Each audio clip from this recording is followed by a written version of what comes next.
السلام علیکم ورحمۃ اللہ وبرکاتہ۔ میرا نام محمد اسلم ہے۔ امید کرتا ہوں کہ آپ سب خیریت سے ہوں گے۔ ناظرین کرام، آج کی ویڈیو کا ٹاپک نماز کے متعلق ایک اہم اور خاص مسئلہ ہے۔ وہ مسئلہ ہے جمع بین الصلاتین کا، یعنی دو نمازوں کو ایک ہی وقت میں جمع کرنا، دو نمازوں کو ایک ہی وقت میں ایک ساتھ ادا کرنا، آیا یہ جائز ہے یا نہیں؟ اسے جمع بین الصلاتین کہا جاتا ہے۔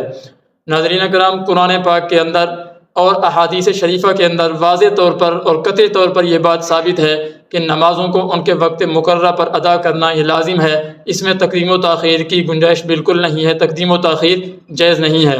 چنانچہ قرآن پاک میں آتا ہے ان الصلاۃ کانت علی المؤمنین کتابا موقوتا، کہ بے شک مومنین پر نمازیں وقت مقررہ پر فرض کی گئی ہیں۔ نیز یہ بات بھی سمجھ لیجئے کہ شریعت نے ہر نماز کا وقت مقرر کر دیا ہے، ہر نماز کا اول وقت بھی بتا دیا ہے اور ہر نماز کا آخر وقت بھی شریعت نے بتا دیا ہے۔ پھر چاہے وہ فجر کی نماز ہو، ظہر ہو، عصر ہو، مغرب ہو، عشاء ہو یا جمعہ کی نماز ہو، کوئی بھی نماز ہو، ہر نماز کا وقت شریعت کے اندر واضح طور پر بتا دیا گیا ہے، مقرر کر دیا گیا ہے۔ اس لیے احناف کے نزدیک دو فرض نمازوں کو ایک ہی وقت میں جمع کرنا نہ تو مقیم کے لیے جائز ہے اور نہ ہی مسافر کے لیے جائز ہے۔ اب اگر کوئی آدمی یا کوئی مولوی صاحب آپ سے یہ کہے کہ سفر کے اندر دو نمازوں کو ایک ہی وقت میں جمع کرنا یہ جائز ہے اور پھر وہ اپنے آپ کو حنفی بھی کہلائے، تو ایسا مت سمجھنا۔ اگر وہ سفر کے اندر دو نمازوں کو جمع کرنا جائز سمجھتا ہے تو وہ پھر حنفی نہیں ہے، وہ کسی اور پلیٹ فارم سے بات کر رہا ہے، وہ کسی اور چینل سے بات کر رہا ہے۔ ہاں البتہ حج کے موقع پر مزدلفہ میں عشاء کے وقت میں مغرب اور عشاء کو جمع کرنا اور اسی طرح عرفہ میں ظہر کے وقت میں ظہر اور عصر کو جمع کرنا یہ رسول اللہ صلی اللہ علیہ وآلہ وسلم اور صحابہ کرام سے ثابت ہے۔ اس کے علاوہ کسی بھی موقع پر نماز کو وقت داخل ہونے سے پہلے ادا کرنا یا وقت گزر جانے کے بعد ادا کرنا یہ بالکل ثابت نہیں ہے۔ چنانچہ حدیث پاک میں آتا ہے، حضرت ابن عباس رضی اللہ تعالیٰ عنہ سے روایت ہے، من جمع بین الصلاتین من غیر عذر فقد اتى بابا من ابواب الکبائر۔ حضرت عبداللہ بن عباس سے روایت ہے، فرماتے ہیں کہ جو آدمی بغیر کسی عذر کے دو نمازوں کو جمع کرے تحقیق وہ گناہ کبیرہ کے دروازوں میں سے ایک دروازے پر آ پہنچا۔ سنن ترمذی کے اندر یہ روایت موجود ہے۔ تو اس روایت میں آپ صلی اللہ علیہ وآلہ وسلم نے دو نمازوں کو جمع کرنا گناہ کبیرہ کہا ہے۔ تو جو گناہ کبیرہ ہے پھر وہ جائز کیسے ہو سکتا ہے؟ اب رہی یہ بات کہ جن روایات کے اندر یہ بات بظاہر معلوم ہو رہی ہے کہ دو نمازوں کو جمع کرنا جائز ہے، تو پھر ان روایات کا کیا کریں گے، ان کا کیا جواب ہوگا؟ تو ناظرین کرام، احناف نے وہ روایات جن سے بظاہر دو نمازوں کو جمع کرنا معلوم ہو رہا ہے اس کے دو جواب دیے ہیں۔ اول تو یہ کیونکہ وہ روایات جن سے دو نمازوں کو جمع کرنا ثابت ہو رہا ہے ان کا قرآن سے تعارض ہو رہا ہے، قرآن سے ٹکراؤ ہو رہا ہے۔ جب احادیث اور قرآن کے اندر ٹکراؤ آ جائے، تعارض آ جائے، تو پھر حدیث کو چھوڑ دیا جاتا ہے اور قرآن پاک کی آیات کے اوپر عمل کیا جاتا ہے۔ تو اس لیے قرآن پاک میں کیونکہ نمازوں کو وقت مقررہ پر ادا کرنے کا کہا گیا ہے تو حدیث کو چھوڑ دیا جائے گا اور نمازوں کو وقت مقررہ پر ادا کیا جائے گا۔ اور دوسرا جواب یہ دیا ہے احناف نے کہ جن روایات سے دو نمازوں کو جمع کرنا بظاہر معلوم ہو رہا ہے وہاں جمع حقیقی مراد نہیں ہے بلکہ وہاں جمع صوری مراد ہے۔ اور جمع صوری کیا ہے؟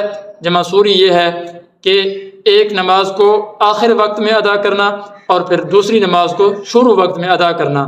یعنی ظہر کی نماز ہے، جیسے اس کو مؤخر کیا حتیٰ کہ اس کو آخر وقت میں ادا کیا، جیسے اس کو ادا کرنے سے فارغ ہوئے تو آگے عصر کا وقت شروع ہو گیا اور پھر عصر کی نماز کو ادا کر دیا۔ تو یہاں دونوں نمازیں جمع ہو رہی ہیں، بظاہر جمع ہو رہی ہیں، صورتاً جمع ہو رہی ہیں، لیکن حقیقت میں دونوں اپنے ہی وقت میں ادا کی جا رہی ہیں۔ ظہر اپنے وقت میں پڑھی جا رہی ہے اور عصر اپنے وقت میں پڑھی جا رہی ہے۔ اور اسی طرح مغرب کی نماز کو مؤخر کر دیا جائے، اس کو آخر وقت میں پڑھا جائے اور پھر جیسے ہی اس سے فارغ ہوں تو عشاء کا وقت شروع ہو جائے اور عشاء کی نماز کو پڑھ لیا جائے۔ تو یہاں بھی دونوں نمازیں بظاہر صورتاً جمع ہو رہی ہیں لیکن دونوں حقیقت میں اپنے ہی وقت میں ادا ہو رہی ہیں۔ تو ان روایات سے یہ جمع صوری مراد ہے، جمع حقیقی مراد نہیں ہے۔ اس پر قرائن بھی ہیں، اس پر روایات بھی موجود ہیں۔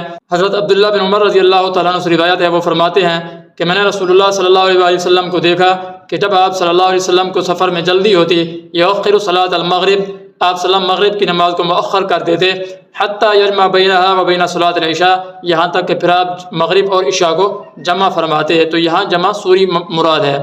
اور اسی طرح حضرت انس رضی اللہ تعالیٰ عنہ سے روایت ہے، وہ فرماتے ہیں کہ آپ صلی اللہ علیہ وآلہ وسلم جب سورج کے زائل ہونے سے یعنی زوال شمس سے پہلے جب آپ صلی اللہ علیہ وسلم سفر کرتے تو پھر آپ صلی اللہ علیہ وآلہ وسلم ظہر کی نماز کو مؤخر کر دیتے یہاں تک کہ پھر آپ سواری سے اترتے پھر عصر اور ظہر کو جمع فرماتے۔ تو یہاں پر بھی جمع سوری مراد ہے کہ ظہر کو آپ وسلم آخری وقت میں ادا کرتے اور پھر اس کے بعد عصر کی نماز کو ابتدائی وقت میں ادا کرتے۔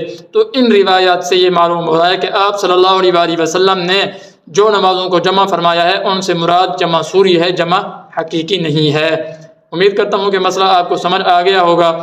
اگر آپ نے اس مسئلے کے متعلق یا کسی اور مسئلے کے متعلق کچھ پوچھنا ہو تو اسکرین پر دیے گئے واٹس ایپ نمبر پر آپ مجھ سے پوچھ سکتے ہیں، انشاءاللہ آپ کو جواب دیا جائے گا۔ ملتے ہیں نیکسٹ ویڈیو میں، اپنا بہت سارا خیال رکھیے گا۔ اللہ حافظ ناصر۔